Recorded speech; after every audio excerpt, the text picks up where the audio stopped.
Are you working as effectively as you can? No, you're not. We'll talk about how to work far more effectively on today's episode of The Buyer's Mind. Welcome to The Buyer's Mind, where we take a closer look deep inside your customer's decision-making mechanism to reverse engineer the perfect sales presentation. Now, please welcome your host, Jeff Shore. Well, welcome everyone once again to The Buyer's Mind. I'm Jeff Shore, your host here, the podcast where we really want to understand the way that our buyers think. And today we're going to take a very special journey. We're going to look at how we can be better in the work that we do in order to better serve our customers. And we've got a very special guest on that I personally sought out because I was so impressed by the work that he had done. And I think you're going to love this show. As we look at it, we dive into the topic about how to work as effectively as we can. And we're going to look at things like focus and deep work versus shallow work. We'll get into that as we go through. Joined as always by my show producer, Paul Murphy. Hey, Murphy, let me just ask you, is it difficult at times to focus on doing your very best work? There are so many distractions, right? I mean, my wife will text me in the middle of the day and ask a question about, finances or something, or, my phone blings and, there's a Facebook post, or there's so many things that just vie for my attention that even in the middle of doing something that I'm supposed to be focusing on, it's easy to get distracted. Do you think that that's just a normal thing, or do you consider yourself to be an easily distracted person?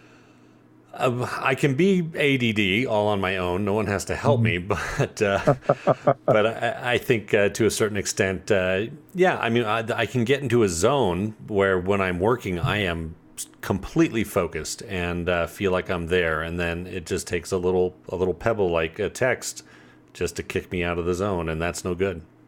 Right. Yeah.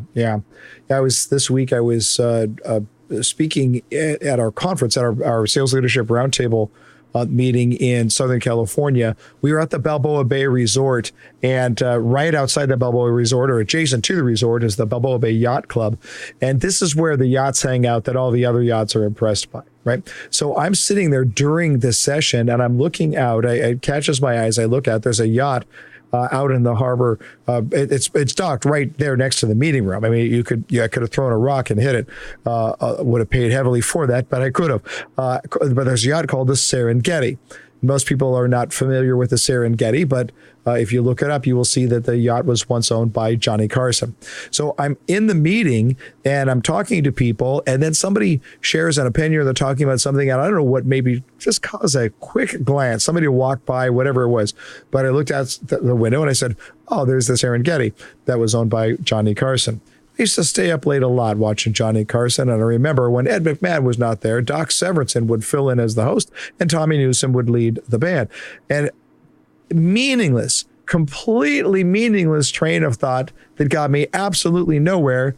And in the meantime, somebody was talking.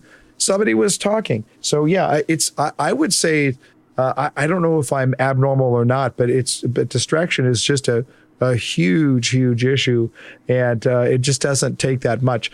Murphy, do you try and put in any systems to try and help you deal with that? I have been trying to put some systems into place to make sure that my phone is not near me. Some other things to make sure that I put signs up on the door to say "Do not disturb," so kids don't walk in and start chatting with me about this, that, and the other thing. And so, those things that I put into place to help make my workspace a quiet, focused area are truly important. There is no question about that. And I have been doing much the same work, largely because I read the book Deep Work by Cal Newport. Cal Newport is our guest on the show today. And I'm just going to suggest that you do a couple of things. One, pay close attention. Two, take some notes, listen for those action items, but then be planning on having a conversation with somebody about what you hear on today's show. Today's show is really, really powerful. The book is amazing. I highly recommend that you get it. So without further delay, our interview with Cal Newport. Well, one of the great things about hosting a podcast is that you get to go out and find the guests that you really want to have on the show. And I read recently a book that has just rocked my world. It's called Deep Work by Cal Newport, and just a fantastic book about rules for focused success in a distracted world. And when it comes to the distracted sinners, I am the chief among all, to paraphrase the prophet. I look at this and I needed this book. I really do. And it has helped me tremendously. And so we reached out to Cal Newport. Cal Newport is the author of several books, including Deep Work, So Good They Can't Ignore You, a number of books for students, and a new book coming out called Digital Minimalism. I cannot wait to read it. He is matriculated from Dartmouth College. He got his PhD in electrical engineering and computer science at MIT, so the academic pedigree is definitely there. Hired on as the assistant professor of computer science at Georgetown University, got himself tenured, now the provost's distinguished professor of computer science. A prolific blogger for more than 10 years, but here's something that's going to blow your mind. He has never had a social media account. I thought that was against the law, so we'll have to figure that one out. Joining us from Tacoma Park, Maryland, Cal Newport. Cal, thanks for being on the show. Hi, Jeff. Thanks for having me. I'm really, really excited. And this really is a book that has changed my thinking, changed my focus. And I want to get into Deep Work, and then you can tell us about digital minimalism. But let's start with a Deep Work and take us back to the journey even before the book was written, because you tended to look at it and say the life of a college professor is one that is on the one hand cool, and the other hand frustrating, because you're going to log a lot of hours and you see a lot of people who are just burnt out. My son-in-law is a college professor at University of California, Davis. I see how hard he works. And you looked at it and you said, I understand hard work, but I also understand having a life. And so there was a whole a life study that went into this book before the book actually got written. I don't want to steal your thunder, but did I capture that correctly? Yeah, I think that's a fair setup for how Deep Work came about. My books tend to bridge. So I'll finish a book and there'll be something left dangling that will lead me into a whole other direction. And so what happened here is I'd written this book back in 2012 called So Good They Can't Ignore You, which was actually about career advice, trying to understand what's true, what's not true. And one of the big findings from that book is that one of the most consistent ways to build a career that you're very passionate about is to get very good at things that are unambiguously valuable. So the natural follow-up question to that was, okay, how do you get very good at things that are unambiguously valuable? If this is the magic elixir to passion and satisfaction in your career, how do you do that? If, for example, like I was, you're a young professor, how do you do really well there? How do you stand out? How do you become so good you can't be ignored? And as I looked into this, it became clear that the total number of hours you work or how busy you are imprecise metrics. What seems to be true in many different knowledge sector fields is that the effort that matters is what I call deep work, which is intense, unbroken concentration in which you're using your brain to create new value. That this is the core activity. And yet we've gotten away from this realization and putting together our work cultures, building our offices, planning how our organizations actually flow, that we're undervaluing the power of uninterrupted concentration. It seems to me, though, that you're immediately flying in the face of the way many organizations are set up to look at it and say, to paraphrase what you just said, don't confuse effort with effectiveness. And yet over and over again, we live in a time and effort economy. If you're putting in the time and I can see you always busily at work, well, then you must be doing what we want you to do. But this sort of flies in the face of your premise. Yeah, I think we got it wrong. Right. We can imagine two different timelines as we enter knowledge work in the digital age. One timeline would be stepping back and saying, what is the primary resource that we have at a knowledge work organization? And the right answer, in my opinion, is we have these brains that through concentration can take information and produce new value. So in this alternative universe, we might have said, okay, how do we build an organization that best protects and promotes the ability of these brains, our core resource, to think hard and produce value? What we did instead is we doubled down on this communication privacy hypothesis that said the key to unlocking productivity in the digital world is fast and flexible communication. And we invested billions and billions of dollars in the software and infrastructure to try to make communication faster and to increase the settings in which we could actually send and receive communication. We doubled down majorly on this idea if we could just make communication faster, if we could just make it more flexible, then we're going to unlock this productivity nirvana. And that was the absolute wrong bet. And so I think we put our money down on the wrong horse. And what we're actually starting to realize now is that in the knowledge sector that we're facing a productivity crisis. We see it in the economic metrics. Non-industrial productivity has stagnated throughout the whole period where we invested all of these tens of billion dollars in the communication. We see it in the anecdotal reports. People are burnt out. They're waking up early and staying up late, just tending messages. They're barely getting any actual value producing work done. I mean, we know that we have a problem. And so I think we got it wrong. We focused on communication, but we should have been focusing on concentration. So true this up, because in the book Deep Work, you say that there are two core abilities for thriving in the new economy: the ability to quickly master hard things and the ability to produce at an elite level in terms of both quality and speed.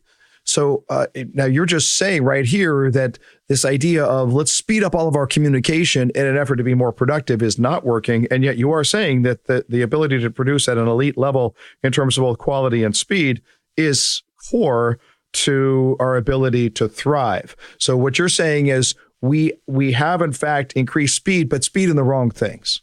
Right. If you want to produce at an elite level, or if you want to master hard things quickly, it's very clear from the research that the activity that's going to best support those goals is intense concentration. Mm-hmm. The better you are at concentrating, the higher levels of intensity that you're able to achieve, and the more time you spend doing it, the more successful you will be with those goals. What we thought instead was, well, maybe if we make communication faster and more flexible, we'll be better at those things. But it turns out that doesn't work out. And what's really going on, I mean, I think why we're seeing this conflict between communication and concentration is that if you set up a culture like we have, where unstructured, ongoing, fast and flexible communication is just the substrate on which we build our business lives, this requires you to constantly tend these conversations. So you have to keep checking the inbox. You have to keep checking the Slack channel. Now, the problem with that is that this requires lots of context shifting. You're working on the hard thing, but you temporarily look at the inbox. You're back to the hard thing. Now you're glancing at the Slack channel. But we know from the last 10 to 15 years of psychology research on this topic is that context switching is really harmful for your ability to concentrate. So it really reduces your brain's ability to produce value. And so what we've unintentionally done is introduced technology into our workplace that makes us much worse at the exact activity that actually produces the value that funds our workplaces. And I think it's that mismatch that's created this productivity crisis. Let's talk a little bit about why that happens, because you talk in the book, and I think at this point, the idea that multitasking is sort of a crock that was handed to us has been debunked sufficiently, but you take it to a different level in talking about the danger of what you refer to as attentional residue. And as soon as I saw that in the book, it was one of those moments that it caused me to set the book down for a little bit and look up and to the right and ponder here how often this is the case. Can you explain attentional residue and why it might seem harmless to take a quick glance at your inbox every few minutes, but in reality, you're really doing a lot of damage? In the early 2000s, late 90s, we figured out, as you mentioned, that pure multitasking didn't make any sense.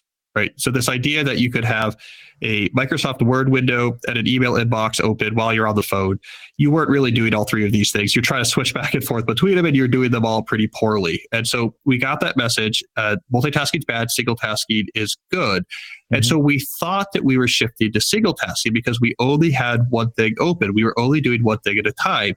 But what we preserved, as you mentioned, were these quick checks.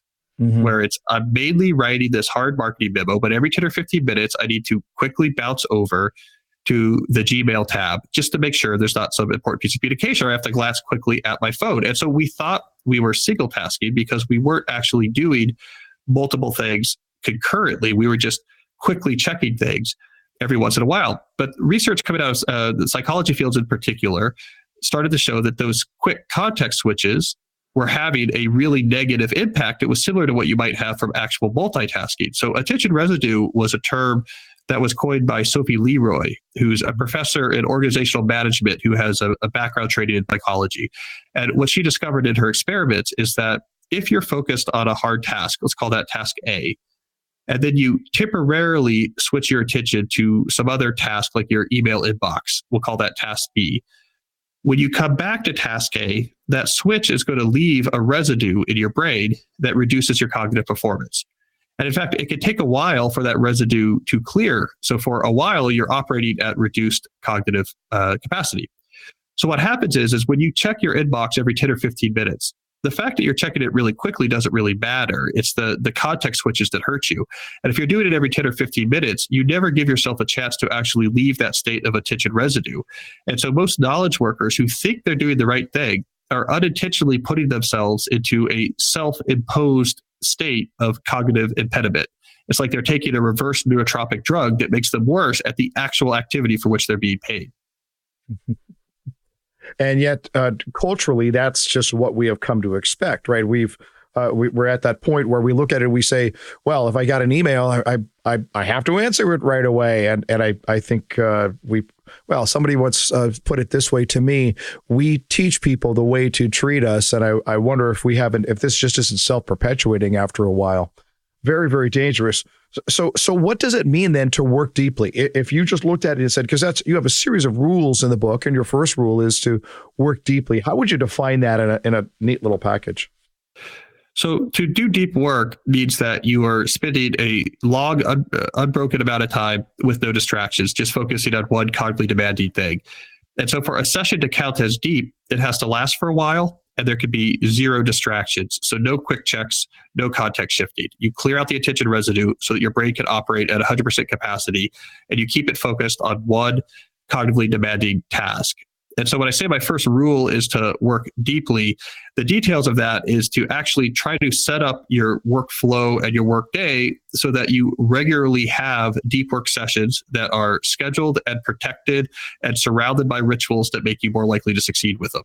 I don't want people just trying to in an ad hoc fashion, stumble into deep work. If you wait until you feel like you have nothing to do and you're really in the mood to focus, you're never going to get any deep work done. You actually have to very aggressively try to pry this into your schedule. What do you do if you are in a very responsive job? There are many people, for example, who are listening to this podcast who are in the field of sales, and they might be in an environment where a customer could walk in at any time. Is it possible to still do deep work knowing that you could be distracted? Because it seems to me that even the knowledge that I could get distracted is going to create some attentional misfocus. Well, I think that's true. I mean, I think if you are open for business in the sense that someone could come and distract you, and it's likely, that itself is probably going to diminish the deep work to some degree. Which is, why I think it's important that for whatever your particular job is, you figure out what makes sense for that position. And one of the strategies I recommend that I have a lot of feedback now from readers that is working quite well is that you have a conversation with whoever you report to.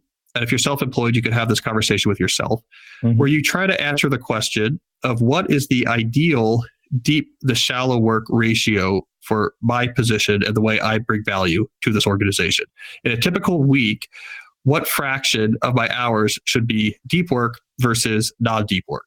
And this is an actual non-trivial discussion. And the answer is going to really depend based on what you do and what your organization needs. But the key is to have clarity with whoever oversees you, that what makes sense. And you're coming at this from a positive perspective. It's not, hey, boss, I hate how you distract me. Stop bothering me on email, right? That doesn't go well. Okay. That's not going to make any changes. But if you say, I want to optimize the value I produce for you. Here's what deep work is. Here's what shallow work is. Both is important.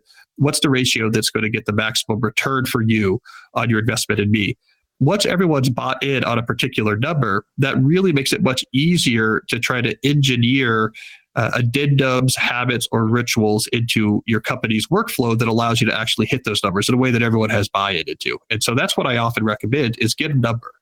Here is the number that we think is going to help me produce the most value. And then you work backwards and say, what changes would we have to make? Like maybe the change is, before 10 a.m., I'm supposed to be deep working at home. You don't expect to hear from me. Or maybe it's there's this 2-hour chunk in every afternoon that the team agrees that this is time that I'm not to be disturbed. Whatever it is, until you have a positively constructed number, it's very hard to actually enforce any sort of sustainable changes to work cultures. Is there a minimum amount of time that one needs in order to work deeply? 60 to 90 minutes is typically what I suggest. Okay. All right.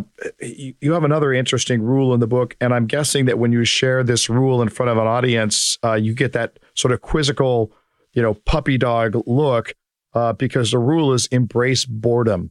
And that just seems so countercultural. When I first looked at it, I recognize I do not do boredom well at all. I try to avoid it.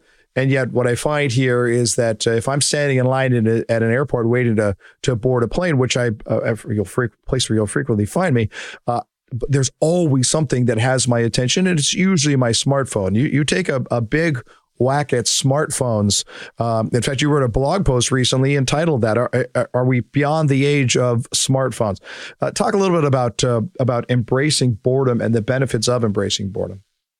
The big idea of that rule is that concentration is a skill that you have to practice to get good at. Many people get this wrong. They think concentration is a habit, like flossing their teeth, something that they know how to do. It's just about doing it more often. But that's not actually the case. Concentration is a skill more like playing the guitar, something that if you're not practicing, you're not going to be very good at. And so you actually have to systematically improve your ability to focus if you're going to get the real superhero style returns that serious deep workers get by prioritizing focus. So how do you train your ability to concentrate? There's a lot of things that matter, but one of the simplest things you can do, and this is where the title of that rule comes from, is to regularly inject boredom into your life. By boredom, I mean you're there, you have no novel stimuli, you're just okay without it. You stand in line and you just people watch, and that's it, right? The reason why I suggest that is that if you have taught your brain that at the slightest hit of boredom, it gets novel stimuli from your phone or from your web browser, it's going to build a Pavlovian connection between boredom and stimuli. It's going to demand, if I'm a little bit bored, give me stimuli. If I'm a little bit bored, give me stimuli. The problem from a professional perspective is that when it comes time to concentrate on something hard, something that's going to produce a lot of value for you or your organization, your brain is going to think this is boring because in the technical sense, there's not a lot of novel stimuli when you're focusing on one thing. And if it's been taught, it always gets a shiny treat at the slightest hit of boredom, it's not going to tolerate deep work. And it's not going to go into the states of concentration that really moves the needle because you've taught it. The dinner bell rings, you get the food, right? And so if you are connected to your smartphone every second outside of your office, when you get into your office and want to really lock in on the thing that matters, your brain's not going to allow you. It's interesting, though, that you will find for a lot of people, and I'm certainly subject to this, is that there's almost at times an addictive property to insignificant things. So I could look at it and say, I can. I remember years and years ago when the game Angry Birds came out. Well, for some or actually even before that, I'll go back to Tetris. I'm going to date myself now. I mean, I would play Tetris so much that I would lie down in bed and I would see the different shapes fall into place while I moved them around. It seems like there was a form of deep work there, but to exactly the wrong things. Am I wrong on that? Well, I mean, this is a topic I get into in more detail in my new book, but there's a lot of engineered addictiveness in a lot of these stimuli experiences that you encounter on your phone, which is why you want to be really wary. If you're constantly boredom busting with your phone, it's not just that you are losing the professional advantage of having a brain that's comfortable with concentration. You're also exposing your brain quite probably to services and apps that have been engineered very carefully to foster compulsive use. And if you're someone who makes a living with your brain, for example, you want to be really careful with that. Just like if you were an athlete who made a living based off of your body, you would be very careful about addictive substances like cigarettes or junk food that could really deteriorate your performance. And so we need to take our brains more seriously, and we need to be more wary about the damage that what's coming through these screens can do to them. Which tells a little bit about both the genius and the danger of a site like Facebook. Because one of your rules is to quit social media, which of course is going to cause people to say, what? This is America. You can't quit social media, but you've never had a social media account. I look at Facebook and I go, you talk about addictive. If you have something where there's this constant stream of information about the lives of people that that's pretty compelling to be able to lock into that. And yet one of the things that I was reading was as you refer to it, as the any benefit approach. And I asked myself the question, is there any benefit to knowing what my friend Joe from high school is up to right now? And I would say, well, sure, there's some benefit. Maybe someday I might run into Joe, but at what cost is it worth it for me to keep up on Joe's life? So you're looking at it and saying, no. Social media has probably done way more harm than good at this point. I think this is definitely true. And in fact, I would even correct this statement a little bit, that instead of saying what's compelling about social media is that it gives you a constant stream of information about people you know, actually, the way they've engineered these tools is much more insidious. What makes social media irresistible is that they have configured them to be a constant stream of information from people you know about you.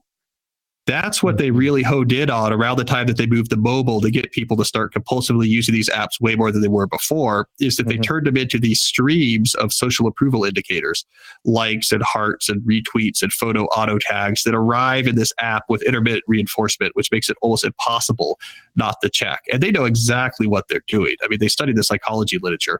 They needed you to have 10x more engagement with this app so that they could get their investors' return when they did IPO. So these things are engineered to be compulsive. But there's two elements here. There's the impact in your personal life. There's the impact in your professional life.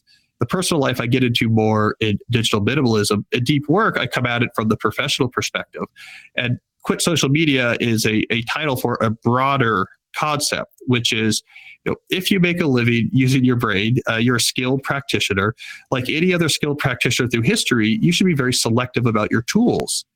Don't just sign up for something because you can come up with some benefit it might sometime give you or your business. You would never buy a piece of garden equipment from Home Depot with that mindset. Like, hey, maybe this thing will be useful in my yard at some point. Let me buy it.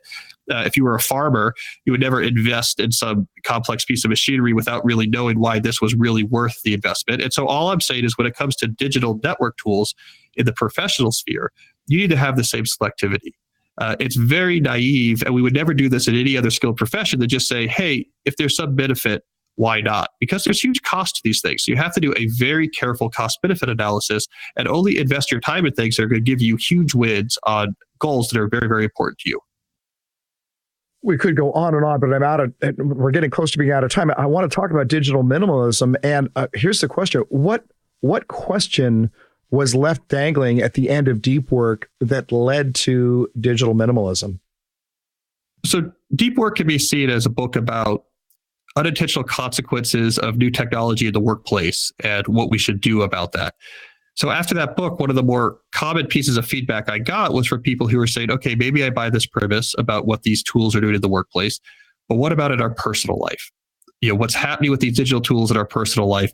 Something is going on here that is distressing. And I had noticed that shift happen over the last couple of years where people went from telling self-deprecating jokes about, I use my phone so much, to really being worried and really being upset that when they looked at their personal life, that they were using these apps and services more than they knew was useful, more than they knew was healthy, and often at the expense of things that they knew were much more important. And for a lot of these people, they actually thought these personal concerns were more important than the professional concerns, because they felt as if they were losing autonomy, if their humanity itself was somehow being degraded by what was going on. And so people wanted a strong response. They had discovered that tips and tricks were not enough.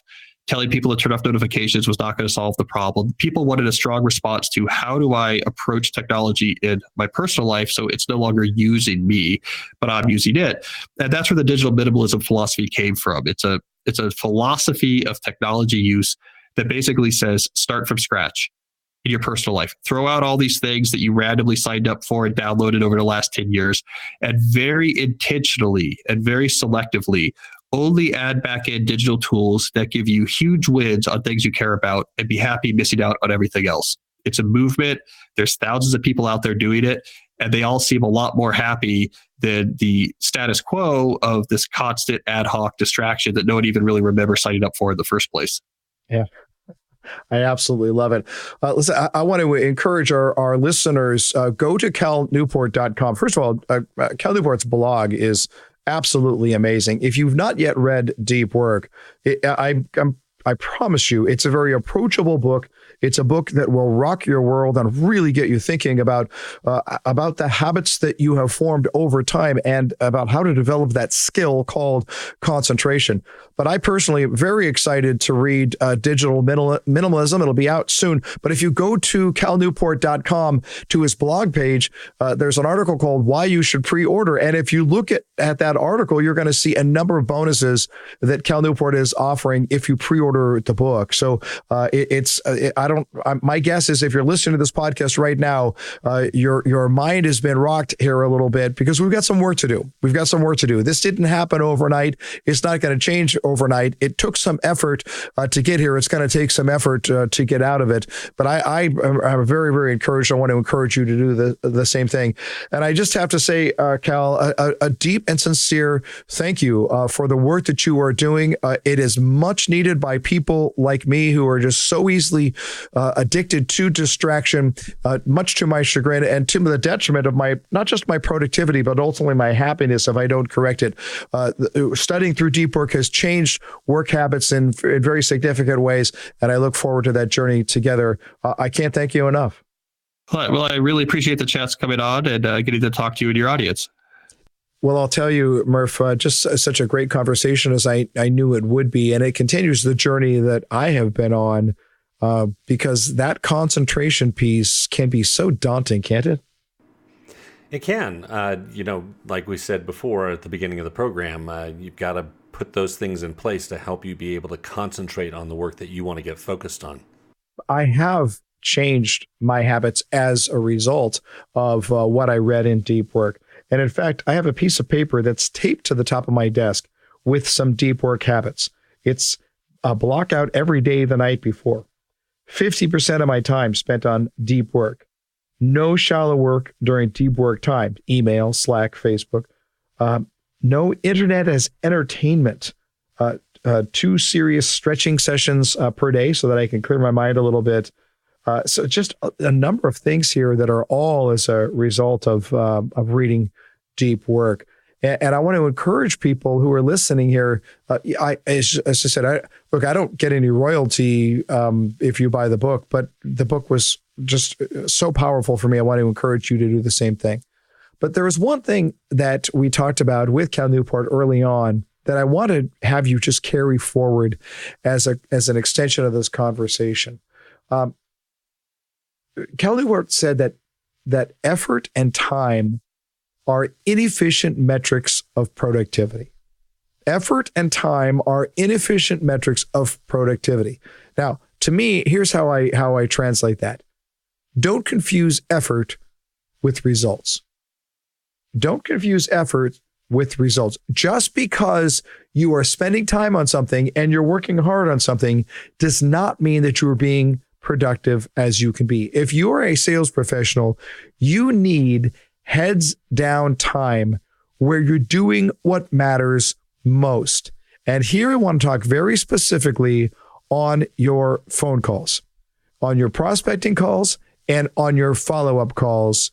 You need to lose the distractions.